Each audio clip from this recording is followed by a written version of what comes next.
Hi everyone, this is Kevin with My Shop Assist. This video I'm going to show you about the calendar and all the features that we've included in it for this revision.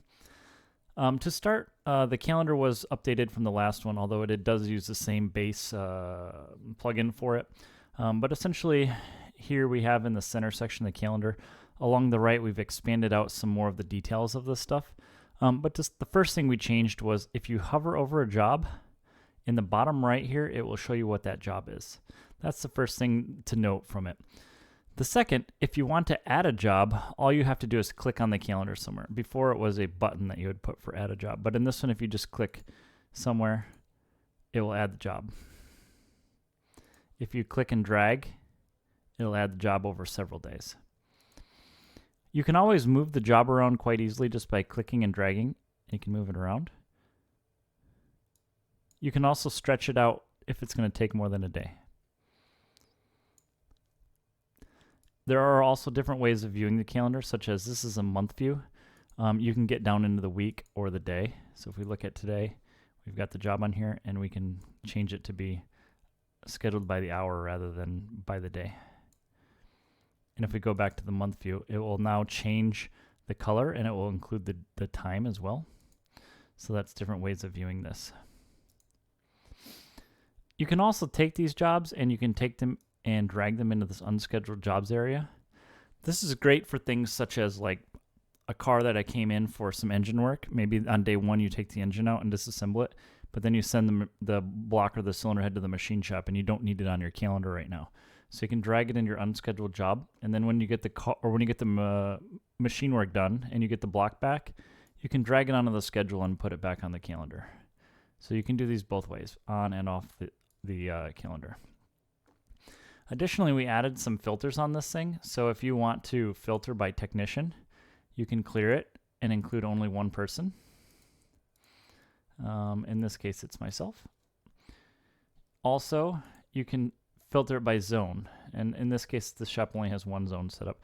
But this is another way of filtering it. So if you had something such as like a paint area, an engine area, and suspension area, you can filter it and just show the engine work or the tuning zone or whatever zone you make in here, and you can filter it by it. You just clear them all and then show the active one.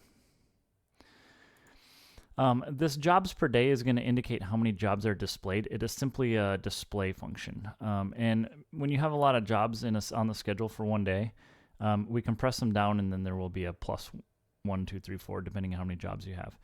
And if you want to view more, you can just click this and it will show you more jobs per day. It just stretches the calendar out.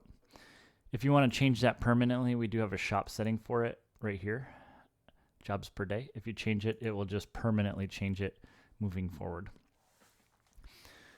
Further, we do have the ability to add holidays now. So if you, from the calendar here, you can see there's an employee schedule button. If you click that, you got two different options in here. The first one is obvious, which is a holiday button here. So you can click this and you can say add holiday. Maybe we want the 4th of July off. And you pick the day you're going to have off. Maybe we're not going to be here on the 3rd or the 4th. And we're not open, so we're not going to check that. So we add a checkbox. Now if we go back to the job calendar, you can see that it's grayed out. So now we have holidays on here. And if you try scheduling a job in here, it will tell you that it's a holiday. It will allow you to if you want to, but it also does tell you that, hey, you have a holiday. Are you sure you want to schedule it?